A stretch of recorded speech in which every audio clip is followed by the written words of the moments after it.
Գիշերվա կարկուտը զգալի վնասներ է հասցրել Շիրակի մարզում, Գյումրիում տներ խանութներ է լցվել, իսկ գյուղերում էլ ցորենի դաշտերն ավերել։ Տեղումներն այնքան ինտենսիվ են եղել, որ օրվա երկրորդ կեսին կարկուտը ոչ միայն չէր հալվել, այլև սառցե բեկորների էր վերածվել։ Թեև քաղաքի տարբեր հատվածներում մաքրման աշխատանքներ էին, բայց սառույցն ամբողջությամբ մաքրել չէր հաջողվել։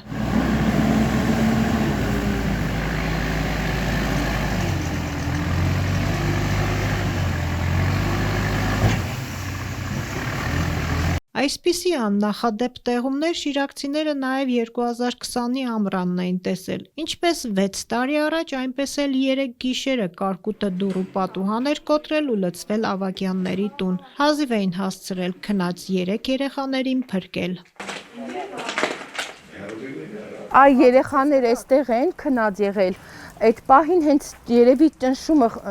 ճշմարտակ սա կոտրվել է։ Հիմա ներսում միջև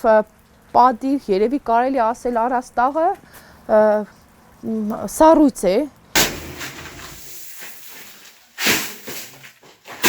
Եթե մենք քնած լինեինք, այդ մի երկու վայրկյան էր տևես, ամեն ինչը կլցվեր, երեխաներն էլ այստեղ կլինեին, չգիտեմ ինչ կլիներ, փառք Աստծո, որ այսպես ավարտվեց ամեն ինչ։ Մենք հազիվ ենք փրկել երեխաներին, երբ որ այս դուռն էր փակվել ներսից, այլևս չէր բացվում, միջև այստեղ ջուր էր, չգիտեմ ինչ ուժեր գործադրեցինք, որ կարողանանք բացել, որտեղ ոչ այս կողմից կարող ենք դուրս գալ, ոչ այն կողմից կարող ենք դուրս գալ։ 5 տարի առաջ մեր տանը այս դեպքը եղել էր, ամբողջ տեխնիկան փչացավ, նորը քնեցինք, մի 2 ամիս առաջ էինք լամինատը վերանորոգել, այս սենյակը ամբողջովին վերանորոգել էինք, քանի որ նախորդ դեպքից հետո այստեղ խոնավ էր։ Այս ամառը անցնելու ենք հաջորդ սենյակներին եւ այս կարելի ասել այս արավիշքը նորից կրկնվեց։ Չգիտեմ, ինչի հենց մեր տան հետ է սա կատարվում։ 6 տարի առաջ Ավագյանների ընտանիքը նյութական մեծ վնաս էր կրել, բայց տան անդամներից ոչ մեկին ոչինչ չէր պատահել։ Այս անգամ տիկին Լիլիկի բախտը չբերեց։ Թորանը փրկելիս ընկել է ու կոտրվածքներով հիվանդանոց տեղափոխվել։ Փակ բեկորային վնասվածք է արմնգահոդի, ոսկրերի, ինքն էլ նոր վիրահատված էր, մի 15 օր էր վիրահատված, հիմա քննարկում են այդ հարցը, նորից վիրահատության հարցը, քանի որ նոր է տարել, խնդիրներ կան, սրտի հետ կապված, կանգնել ենք այսպեսի բարդ իրավիճակի առաջ։ Վաղը կնոջը կվիրահատեն։ Անցած անգամվա վնասը մի կերպ վերականգնած Ավագյանների նոր գույքը դարձյալ կոտրվել է, տան տեխնիկան շարքից դուրս եկել։ Տանը կուտակված կարկուտը մաքրելու համար օգնության էին հասել ազգականներն ու փրկարարները։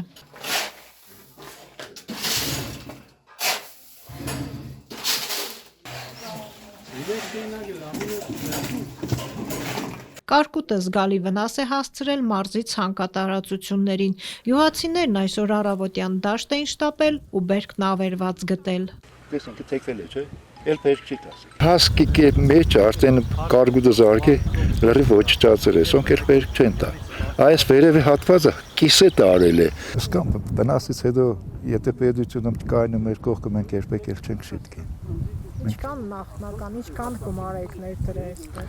Ну, պատկերացրեք 7 հեկտարով կես սեր, վար, ցանց, կուլտիվացիա, տեղերը, բարդանյութը, յուրաքանչյուր հեկտարի հաշվով մոտավորապես 250,000 դրամ։ Մի քանի օրից նոր կերևա, թե ինչ վնաս է հասցվել ցանկատարածություններին, բայց արդեն իսկ ակնհայտ է, որ այն շատ մեծ է։ Այստեղ եթե 10 հատ փունջ անենք, 10 ցողունից 7 հատ 8 հատը արդեն վնասված է։ 1 2 3 4 5 6 7 8 10 փունջ չէ, հաշվում ես ու ցանկացածը 10 փնջից 7 հատ 8 հատը վնասված է։